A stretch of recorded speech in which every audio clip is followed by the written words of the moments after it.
Bonsoir à toutes et à tous. On se retrouve en zone mixte ici au Matmut Atlantique. Vous voyez un peu le décor, une assez grande zone mixte parce que c'est un long couloir. Là-bas c'est la sortie pour aller vers le bus et de ce côté-là c'est, vous le voyez par ici, bien le couloir qui mène au vestiaire du Matmut Atlantique où les Guingampais se sont inclinés donc ce soir un but à 0, le but marqué par Zandvi Potnik à la 40e minute. Dans un match qui a démarré très, très bizarrement, malheureusement d'ailleurs, puisque bon, il y a ce centre de Michelin, la tête d'hélice, qui tape la barre, qui retombe juste devant la ligne et qui retape la barre. Donc, drôle d'occasion, mais surtout Albert Ellis qui se blesse. Alors on ne sait pas trop si c'est cervical. Ça a mis 9 minutes pour l'évacuer de la pelouse sur la civière. Ça a été un moment évidemment compliqué. Pour lui, sans doute difficile à bouger. Il a fallu prendre des précautions. Le match a repris ensuite. Alors pour autant, c'était au bout de 40 secondes que le match a été arrêté. Pour autant, sur la reprise, c'est reparti, je trouve, sur un bon rythme. Un bon rythme avec Bordeaux qui a poussé dans un premier temps, Guingamp qui a tenté de se révolter aussi, qui a eu quelques situations, qui a approché la surface de réparation, mais Guingamp qui a eu les plus grandes difficultés du monde à se créer des occasions ce soir d'une manière générale. Une défaite à l'arrivée et puis c'est vrai qu'il y a en première mi-temps, quelques occasions. Il y a une tête de Vipotnik que Basilio sort, et puis il y a cette triple occasion qui, sur la troisième frappe, se termine par un but. Au départ, c'est Dylan Louiser qui a le contre, Pedro Diaz qui a le contre favorable face à Dylan Louiser. La passe ensuite de Diaz vers Davitashvili. Gomis se jette ce trou et Civis est un peu loin, mais bon, difficile d'incriminer Civis. Par contre, deux gros arrêts d'Enzo Basilio qu'on a dit ces dernières semaines moins décisifs. Il l'a été contre Caen, il l'a été là aussi parce que il sort le face à face. Derrière la frappe de Livolan, il la sort aussi, mais sur celle de Vipotnik, bon là il peut pas grand chose à l'arrivée. La troisième frappe sur la même action, elle finit au fond. 1-0. Alors en deuxième, Guingamp était mieux quand même, un peu plus porté vers l'avant, un peu plus. Alors j'entends Viva la Vida, ça me rappelle les buts à Rousse à une certaine époque.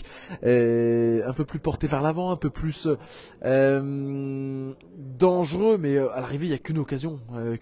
C'est la tête de Gomis que Jonsson va vraiment bien chercher. Il la sort vraiment bien, calé Jonsson cette tête. Et Guingamp ne revient pas, mais c'est plutôt logique quand même en fait. Cette défaite, Guingamp peut pas espérer grand chose avec ce match-là. Je trouve que Guingamp n'a peut-être pas pris suffisamment de risques. Je pense notamment à ça, sur ce point-là, à Mehdi Merguem, qui était juste, lui, pour le coup, techniquement, ce qui n'était vraiment pas le cas de tous. Lui, il a été relativement juste techniquement. Il a, dans ses transversales, ses orientations du jeu, ses renversements de jeu, techniquement, je trouve juste. Par contre, au moment de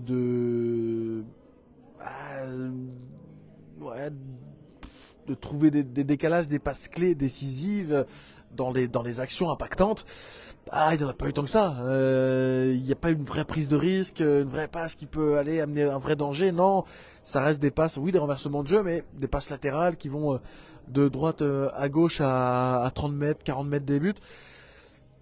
Et ça s'arrête là. Donc je trouve qu'il n'y a pas, il est capable de faire des différences, mais Mehdi Merguem parfois ne prend peut-être pas suffisamment de responsabilité dans le jeu à devenir vraiment le métronome aussi de cette équipe. Il a ce côté technique évidemment qu'on lui connaît, et il a une énorme liberté qui lui est laissée parce qu'il est aligné dans le 4-2-3-1 de départ sur le côté droit, mais il a une énorme liberté pour revenir dans l'axe, ce qu'il fait très souvent. Pendant ce temps-là, c'est du coup Picard qui reprend le couloir en attendant, et Merguem fait un petit peu ce qu'il veut. En fait, c'est l'électron libre, mais le problème c'est que l'électron libre, ça manque des fois de vraies occasions nettes à l'arrivée. Un premier Guingampais est passé, c'est Maxime Sévis, mais il était au téléphone, donc pas de possibilité de l'arrêter. Ça va bouger évidemment dans les prochaines minutes. Guingamp qui ce soir est donc 11e de Ligue 2, à égalité avec le Paris FC 12e, à égalité avec Bordeaux 13e du coup. et à 5 points toujours de la 5e place, occupée désormais par Grenoble, parce que Grenoble est sur 3 défaites consécutives. Ils ont perdu les Grenoblois face à Pau ce soir 1-0, et Saint-Etienne qui a battu Annecy est passé devant, et puis Laval qui a gagné également à Concarneau est repassé devant aussi, était même déjà devant je crois avec un point d'avance avant cette rencontre. En tout cas c'est cette équipe maintenant de Grenoble qui est 5e. Alors place au maintien, va falloir s'en méfier mine de rien, parce que il y a plus que 5 points d'avance sur la zone rouge, puisque Dunkerque est sur une remontée phénoménale. Dunkerque est allé gagner à 3 ce soir, et du coup les Troyens qui sont à égalité avec Dunkerque d'ailleurs sur la zone rouge. Mais Guingamp, oui, qui n'a plus que 5 points sur la zone rouge. Alors c'est pareil d'une semaine à l'autre, j'ai l'impression que Courtais qui marque encore, ouais c'est vrai. Qu'on vit un peu les montagnes russes en termes d'émotion, je sais pas si c'est vraiment le mot, mais la semaine dernière on se dit Guingamp sort vraiment un match solide, gagne 1-0 contre une belle équipe de Caen, Guingamp a empêché de jouer Caen. Hugo, est-ce qu'on peut prendre un petit mot rapidement? Ouais, allez, une autre fois alors, ça marche. On va pas insister, pas trop chaud. Visiblement, on va plutôt voir avec certains de ses coéquipiers, pas trop chaud. Hugo Picard, la tête basse, bon, on va voir avec des coéquipiers, il y en a encore plein. Enfin, il y en a que 2 qui sont passés, donc on a encore un peu de temps. Mais oui, 5 points d'avance sur la zone rouge seulement. Il va falloir aussi se méfier de ça. Et on disait la semaine dernière, Guingamp s'impose. On disait c'est une belle équipe de Caen, c'est une belle prestation quand même. Et on n'y pense plus à la zone rouge. Et là, on perd, on se dit finalement, est-ce qu'il faut pas regarder derrière? Bon, Guingamp est aussi proche de la 5e place que de la zone rouge. Est-ce que finalement c'est pas, est-ce que ça résume pas un peu la saison finalement, Guingamp dans un ventre mou. Est-ce que j'y crois à la 5e place? 5e place, je trouve qu'il y a trop de, il y a pas assez de régularité déjà dans le résultat, toujours pas de victoire de rang, ça tout le monde le sait maintenant. Il n'y a pas assez non plus, je trouve, de régularité parfois dans les performances d'un match à l'autre. Et Stéphane Dumont l'a souligné à plusieurs reprises.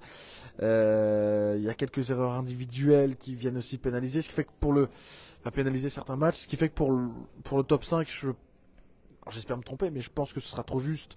Il y a des équipes qui, à l'inverse, par contre, repartent vraiment de l'avant. Saint-Etienne qui est sur 3 victoires d'affilée, Caen qui est aussi sur une belle série. Alors Caen qui n'a qu'un point d'avance sur l'avant, mais qui joue lundi. Et puis d'autres encore. Rodez qui mine de rien a repris là aussi un petit peu de couleur. Bon, je pense pas que Rodez fera 5e, mais à mon avis, voilà, Saint-Etienne sera dedans et Caen sera pas loin aussi. Grenoble est moins bien, mais je pense qu'ils sont capables de se reprendre, et que Guingamp, n'arrivant jamais à enchaîner, n'arrivant jamais à s'installer dans ce top 5, parce que Guingamp a quitté le top 5 quand Guingamp y était au soir de la première journée et a dû le quitter au soir de la 2e journée en fait. Et je crois que Guingamp n'y est jamais retourné. Alors une fois oui, mais c'était en attendant le match du lundi, et après le match du lundi, Guingamp était retombé de ce top 5, et donc était réellement 6e à l'issue de la journée. C'était il y a peut-être 8-9 matchs maintenant. Et non, Guingamp n'arrive jamais à s'y installer. Donatien, est-ce qu'on peut prendre un petit mot avec Donatien Gomis, le défenseur d'en avant? Donatien, ce soir, Guingamp retombe un peu dans ses travers. Comment tu analyses ce match? Il y a peu d'occasions, il y a malgré tout une certaine solidité en deuxième mi-temps aussi. Ouais, dans ses travers, je sais pas trop, mais je trouve dans le contenu, on a été pas trop mal. Ça a été assez équilibré. En deuxième mi-temps, ils ne se sont pas procurés énormément d'occasions. On a eu pas mal de situations, je pense qu'on aurait mérité mieux. Leur gardien sort une grosse parade. Je pense qu'un match nul aurait été plus mérité qu'une défaite. Je trouve ça un peu sévère, étant donné le match. Mais bon, c'est comme ça, il faut se relever et aller chercher la victoire chez nous la semaine prochaine. T'as cru marquer sur ta tête? Oui, honnêtement, oui. Je pensais pas qu'il allait la sortir. Félicitations à lui. On a quand même vu un meilleur Guingamp en deuxième mi-temps. Tu es d'accord avec ça? Dans l'intensité Oui, largement. Voilà, on a réglé certaines choses. Après un mi-temps, il nous transperçait assez facilement, je trouve. On a su le régler en deuxième. On a eu plus la possession. On s'est créé pas mal de situations. Ils ont fait beaucoup de fautes. Mais bon, ça n'a pas suffi. Ça n'a pas suffi. Il nous manquait ce petit truc. Mais eux, de leur côté, ils n'ont pas eu grand-chose aussi. C'est des matchs un peu frustrants parce que je pense qu'on aurait vraiment mérité au moins le nul. La défaite est un peu sévère. Ces deux mi-temps prouvent que Guingamp est obligé d'être intense pour exister. Bah, c'est ce qui fait notre force, c'est d'être intense, c'est d'avoir des courses franches vers l'avant, c'est de faire les efforts toujours à 100%, c'est ce qui nous représente un petit peu. Donc on n'a pas le choix, il faut qu'on joue comme ça tous les matchs. Un petit peu, peut-être, peut-être, peut-être. Après, ils étaient bien en place, ils ont su trouver les décalages qu'il fallait. Et quand c'est comme ça, c'est dur, même quand on court bien, on fait les efforts qu'il faut. S'ils trouvent les décalages, c'est que c'est compliqué. Mais bon, en deuxième, c'était mieux. Vous êtes une équipe qui a besoin de mettre de l'impact aussi, en fait, c'est ça pour exister, ou qui, au-delà du côté technique qu'on peut avoir avec certains joueurs, c'est ce côté impact qui fait la différence en fait. Oui, oui, c'est sûr que après, je pense que toutes les équipes ont besoin de ça un minimum. Nous, c'est plus vraiment l'intensité. Vraiment, on est une équipe qui court beaucoup. Je pense que c'est l'une des équipes qui court le plus du championnat. Donc, quand on joue comme ça, quand on fait tous ces efforts, quand on se donne tous à 100%, on est très dur à jouer. En première mi-temps, c'est pas qu'on s'est pas donné, mais je pense qu'ils nous ont bien analysé, ils ont trouvé des petites failles. Bon, après, ça a été corrigé, mais c'est ce qui a fait la différence entre les deux mi-temps, je pense. La première action, c'est un peu compliqué à raconter. Je pense qu'il y a un centre. Il y a un centre. Moi, j'essaie de couper la balle et de la renvoyer, et lui, il vient de l'autre côté. Je pense qu'il a touché en premier, je ne sais pas du tout. Et du coup, moi, je le percute complètement. Ouais, sur la tempe. Je ne sais pas où je le percute, parce que pendant une seconde, moi aussi, j'étais un peu dans les vapes, donc je ne sais pas trop ce qui s'est passé. Ouais, il a perdu connaissance. C'était un peu compliqué. J'espère qu'il va aller mieux et on prendra de ses nouvelles, je pense. Il est conscient et tout ce qu'il dit, Tant mieux. Tant mieux, Dieu merci. Merci à vous. Merci Donatien. Première réaction dans cette soirée bordelaise. Je crois qu'on a tenté d'arrêter Dylan Ouiser aussi qui ne voulait pas.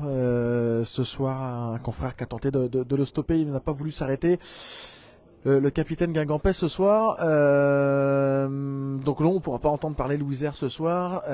Mais il y a encore beaucoup de joueurs qui vont passer dans cette zone mixte. C'est l'avantage. Et comme beaucoup de stades, je trouve maintenant, les joueurs sont obligés de passer par la zone mixte pour sortir. Ça, c'est un vrai avantage parce qu'on est sûr de les voir. Après, ils s'arrêtent ou non, mais au moins on est sûr de les voir sur notre passage. Oui, donc, qui nous reste-t-il d'ailleurs? On va peut-être avoir Amine El Ouazani, Pierre Lemonnier, Enzo Basilio. Il y a encore pas mal de monde, évidemment, à passer. Bon, il l'a dit, il l'a dit. On va voir Enzo Basilio qui arrive. J'observais. Voici à notre micro. Ouais, c'est un peu frustrant. Elle lui retombe dessus, pas de chance sur le coup, c'est dommage. C'est dommage. Ouais, on a été à réaction sur cette première mi-temps et on fait pas une super première mi-temps. On n'a pas mis le pressing qu'on a mis en deuxième. Il fallait prendre le match comme on a fait la deuxième mi-temps. Malheureusement, on a attendu d'être sanctionné pour se réveiller ce soir. Besoin d'être intense pour exister. On le voit ici. On le sait. De toute façon, ça passera toujours par ce pressing, aller chercher haut. Et on l'a pas fait en première mi-temps. On les a un peu trop laissés poser le jeu et mettre le rythme qu'ils aiment bien mettre. Ils aiment bien dicter le ton du match, et on a vu qu'en deuxième mi-temps, dès qu'on sortait un peu plus haut, qu'on allait les chercher, c'était nous, et c'était plus compliqué pour eux. Un petit peu frustrant quand même ce but parce qu'il y a 2 arrêts consécutifs, mais la troisième est la bonne pour Bordeaux. Ouais, comme je vous dis, c'est comme ça, c'est le foot. C'est pas de chance sur le coup, quoi. C'est dommage. Toujours pas de deuxième victoire d'affilée. Ouais, c'est. Il faut des séries. On n'en fait pas du tout, même hormis cette série en octobre-novembre. Mais bon, c'était des matchs nuls. Mais aujourd'hui, pour avancer, ouais, c'est sûr, il faut enchaîner des victoires d'affilée. C'est sûr que en l'espace de 7 jours, prendre 6 points, au classement, ça se ressentirait, je pense. On le disait, et tu le disais aussi sur les dernières semaines, que tu étais moins décisif par moment. Là, entre le match de Caen ce soir aussi, tu sors des arrêts clés à des moments clés aussi. Contre Caen, oui, parce que y a le résultat. Mais bon, ce soir, dire décisif, non, ça rapporte. Les arrêts sont quand même là, et tu peux pas grand-chose à l'arrivée. Non, bien sûr, oui, il y a les arrêts, mais c'est il y a toujours une petite amertume parce que ça rapporte rien ce soir. Ouais. Qu'est-ce qui, sur cette période plus compliquée, qu'est-ce qui tu as peut-être pu faire pour revenir meilleur, plus fort, mentalement peut-être aussi? Ouais, non, c'est une remise en question. Après, j'étais pas décisif, mais j'étais pas spécialement fautif non plus. Mais y retourner le lundi. Déjà, c'est passé un dimanche merdique, si je peux dire, et s'y remettre le lundi et voilà, faire le dos rond et travailler. Ça passe que par là. Et puis, ça repasse par des petits arrêts à l'entraînement où on reprend ce truc, quoi. Et voilà, ça fait du bien de refaire des arrêts, évidemment. Ouais. Dans quelle mesure le changement de brassard peut te libérer ou pas? Ou est-ce que c'est un truc de journaliste ou ça joue vraiment? Alors ça, je pense que c'est un truc pour vous, parce que ça, il y a rien du tout en interne, il s'est rien passé. Et voilà, peut-être qu'inconsciemment, peut-être, hein, je dis pas, mais quand ouais non mais bien sûr j'entends, mais après une fois qu'on est sur le terrain, franchement, comme je vous dis, on pense pas, je regardais pas le brassard, on n'y pense pas forcément, donc peut-être qu'inconsciemment oui, mais voilà, j'ai pas d'explication à vous donner. Tu avais peut-être davantage à parler, guider, intervenir auprès de tes coéquipiers avec ce brassard que maintenant? Non, brassard ou non, ça changera rien. Après voilà, parler sur le terrain, oui, mais bon, des matchs comme ce soir, on m'entend pas trop, mais oui, ça change rien au fait de communiquer avec mes partenaires, ça c'est évident. En fait, ça allait super vite, engagement, tête, je me retourne, je comprends pas, et en fait je me lève et je vois Ellis, le joueur de Bordeaux, et c'était pas très très beau à voir, ouais. C'est des choses qu'on aime, c'est des choses qu'on n'aime pas voir, dans le foot. Ouais, il était. Ok, c'est tant mieux. Mais bon, sur le terrain, c'était. Voilà. Ça vous a mis un froid un petit peu là en repartant? Moi, quand je l'ai vu sur le coup, on se dit putain. Ouais, mais bon, si ça va mieux, c'est le plus important, ouais. Bon, sur le terrain, c'était compliqué, puis c'est assez impressionnant, il bloque la tête, ils lui ont mis l'oxygène et tout, mais ouais, les 10 premières minutes c'était un peu c'était un peu bizarre, ouais. Merci Enzo. Bon retour. Ouais, image qu'on n'a pas vue nous évidemment de la tribune, parce qu'il y avait alors, des joueurs et puis surtout des membres de staff médical à intervenir autour d'Ellis, l'attaquant de Bordeaux, mais ouais, image quand même qui fait froid dans le dos, en tout cas qu'on n'aime pas voir du tout évidemment sur les pelouses. Est-ce que Amine a atteint ses limites? Amine El Ouazzani, pour le coup on n'a pas trop eu l'occasion de le voir ce soir non plus. Je trouve que il a un peu de mal à exister tout seul devant, je trouve. Je le trouve à l'aise quand il y a Guillaume avec lui, parce que Guillaume, qui est parfois apprécié, parfois moins, bon voilà, ça dépend des gens. Certains aiment le profil, d'autres non. Il n'empêche que, en tout cas c'est mon point de vue, il fait un sacré travail de sape pour l'attaquant qui est à ses côtés. Et El Ouazzani, quand c'est lui en l'occurrence, déviation, jeu de corps, pivot, ça participe quand même à alimenter Amine El Ouazzani, à lui donner pas mal d'ouverture, à libérer des espaces aussi. Et quand Guillaume n'est pas à côté, je trouve que ça se ressent. Alors, quand ils sont tous les deux ensemble, on se dit ouais, El Ouazzani était bon. On se rend compte que quand Guillaume n'est pas à côté de lui, on se dit tiens, El Ouazzani, est-ce que c'est pas Guillaume qui le rend meilleur, qui le rend plus fort, hein? Moi, je serais plutôt comment dire, à prôner de ce point de vue-là, à prôner ce point de vue, pardon. Et maintenant, voilà, est-ce que repasser à droite, c'est pas la solution? Est-ce que en même temps, à droite, maintenant, il y a Mergem, à qui il y a pas mal de responsabilités, oui, et de liberté donnée aussi. Non, je pense que il a besoin en pointe, pourquoi pas comme ça dans ce système en 4-2-3-1, être tout seul devant, d'accord, mais avec dans ce cas peut-être un Picard qui tourne un peu plus autour de lui. Mais le problème c'est que quand Mergem revient dans l'axe, Picard du coup s'excentre un peu, donc bon, c'est un jeu d'échecs, hein, à mettre en place.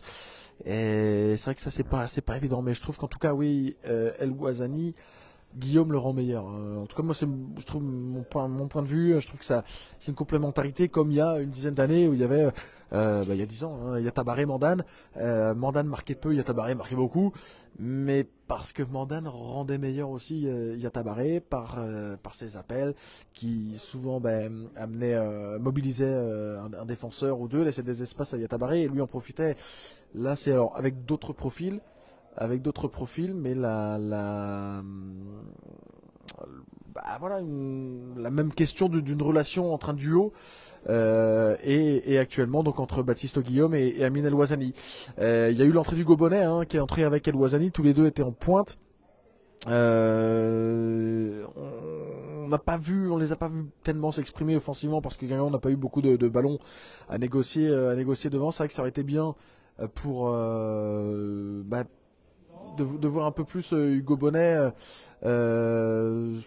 aux abords de la surface, créer des occasions, mais ils n'ont pas eu de situation vraiment à se mettre non plus sous la dent, donc un peu compliqué ce soir pour l'un comme pour l'autre. Bon, on retiendra pas une grand chose de cette entrée, notamment de Bonnet, parce que il est entré dans un match où Guingamp a eu vraiment trop peu d'occasions pour qu'il puisse s'exprimer.